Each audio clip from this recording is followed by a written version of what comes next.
Imagine a dynasty born from the ashes of chaos. A time where rival warlords fought for dominance. And a family destined for greatness rose to unite a fractured empire. The Jin Dynasty, spanning from 265 to 420 AD, was marked by dramatic twists, intense power struggles, and the rise of foreign invaders that would shape the fate of China for centuries to come.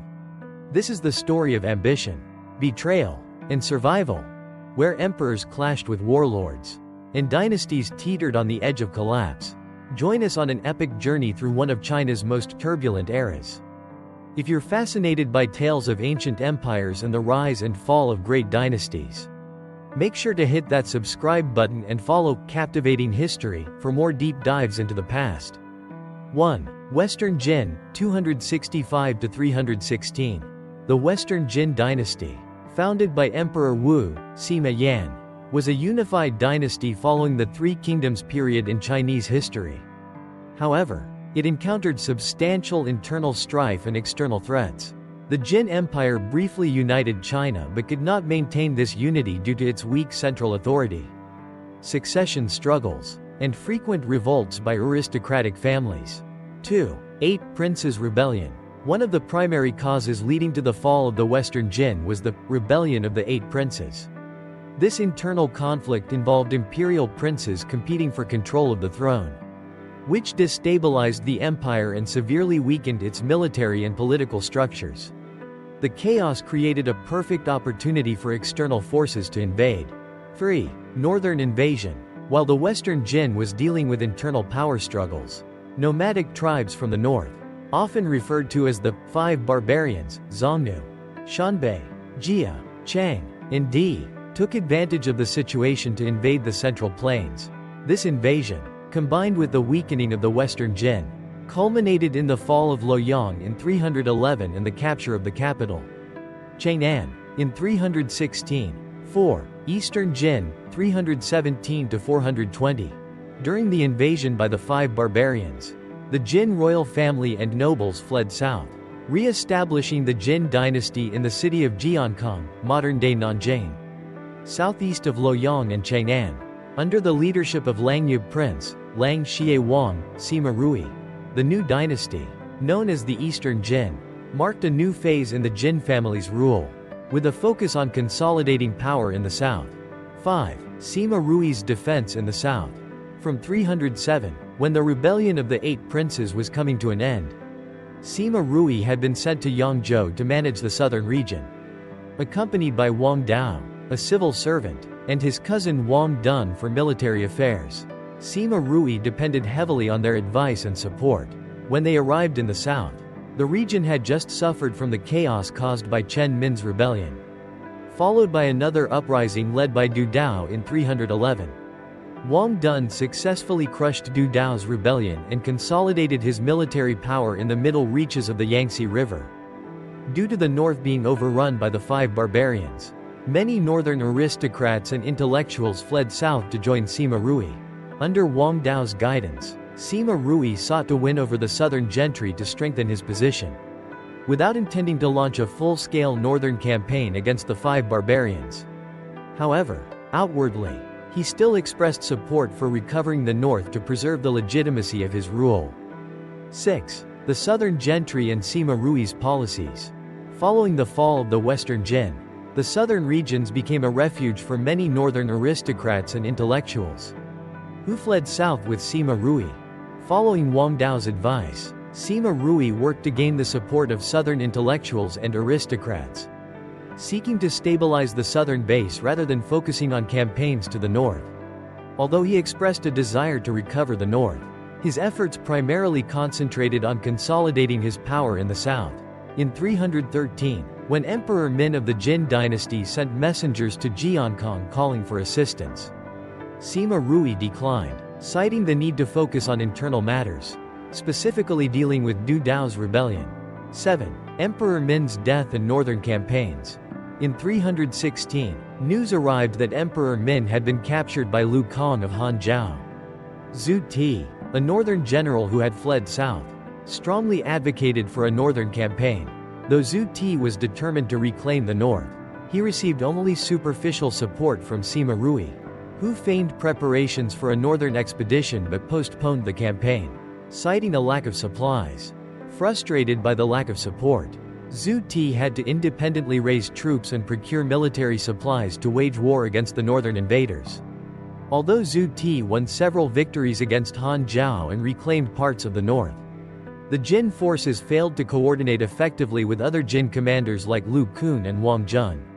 And thus, these gains were short-lived. 8. Sima Rui ascends the throne as Emperor Yuan of Eastern Jin. Shortly after news of Emperor Min's death, generals from the north, led by Wong Dao and Wong Dun, rallied to support Sima Rui. They, along with several major southern aristocratic families such as the Zhu, Gan, Lu, and Ji Yu clans, recognized him as the legitimate heir to the Jin throne. In 317, they declared Sima Rui emperor, establishing the Eastern Jin Dynasty, since the rulers of the Eastern Jin came from the Langya branch of the Sima family, which was a junior line. The 5 barbarians in the north refused to recognize its legitimacy and mockingly referred to the Jin as the Langya court. 9. Wong Dao's governance and policies. Prime Minister Wong Dao, 276–339, governed for 33 years under 3 emperors, Emperor Yuan, Emperor Ming, and Emperor Cheng. His political strategy was focused on preserving the emperor's power while balancing the interests of northern and southern aristocrats. He was known for his policy of leniency towards the aristocracy, avoiding any measures that might harm their privileges. Additionally, Wong Dao was cautious about launching northern campaigns, as he believed the Eastern Jin lacked the military strength to wage full-scale warfare and was still struggling with internal conflicts among southern and northern factions. Wong Dao's guiding principle was, be calm and maintain temporary peace, eventually everything will settle. This cautious policy was inherited by successive Eastern Jin prime ministers until the rise of Sima Daozi, a member of the imperial family, who eventually shifted the government's approach.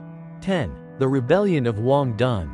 Wong Dun, Wong Dao's cousin, had married a princess from Emperor Wu's family and held significant military power as the governor of the Middle Yangtze River region. By 320, tensions between Wong Dun and Emperor Yuan had reached a breaking point, with Wong Dun harboring ambitions to expand his influence. In 322, he declared rebellion, claiming that Emperor Yuan had been misled by corrupt officials. Wong Dun's forces moved from Wuchang, Jiangzhou, toward Jiankang, engaging in several battles against Jin forces loyal to Emperor Yuan. In the end, Emperor Yuan had no choice but to yield more power to Wong Dun, who withdrew to his base but died shortly thereafter in 324. 11. The succession of Emperor Ming and the continued conflicts. In 323, Emperor Yuan fell ill and passed away. Following his death, Wong Dun sought to influence the succession, but widespread opposition from court officials forced him to allow Sima Shao to ascend the throne as Emperor Ming. Emperor Ming was determined to curb Wong Dun's power and enlisted the help of generals such as He Jian, Wen Chao, and Dao Kan. By 324, a new civil war had erupted between Wong Dun's supporters and the imperial forces. During this conflict, Wong Dun became seriously ill and died, leading to the collapse of his faction. However, the war caused severe damage to the Eastern Jin court, leaving it weakened. 12. The rebellion of Su Jun. In the wake of Wong Dun's death, the Eastern Jin court faced a new challenge from Su Jun, a military commander who had risen to power. In 326, Su Jun launched a rebellion, marching towards Jiankang with his forces and capturing the city. The rebellion caused widespread destruction, with several high-ranking officials being killed. Although Su Jun initially succeeded in taking control of the capital, he was defeated and killed in 328 by loyalist forces led by generals Dao Kan and Zhu Yu. 13. The waning power of the Eastern Jin. Following the suppression of Su Jun's rebellion, the Eastern Jin struggled to recover from the internal damage caused by continuous uprisings. Although the state managed to hold on to power in the south, it remained divided between the imperial court and powerful regional commanders. The lack of strong central authority left the dynasty vulnerable to future rebellions. 14. The rise of Huan Wen. Huan Wen, a prominent general, emerged as a dominant force in the Eastern Jin military during the mid-4th century. He successfully led several campaigns, including the conquest of the Cheng Han state in Sichuan. Huan Wen held significant influence over the Jin court, and his authority grew to the point where he attempted to challenge the legitimacy of the ruling family. He advocated for northern expeditions, but these efforts yielded limited success, and he ultimately failed to reunify China under the Jin banner. 15. The Battle of Fei River. The Battle of Fei River in 383 marked one of the most significant military victories for the Eastern Jin. Under the command of Xian and Xiezan, the Jin forces decisively defeated the northern state of former Qin, which had attempted to invade the south. This victory halted the northern advances and ensured that the Jin dynasty retained control over the Yangtze River region. 16. The decline of the Eastern Jin.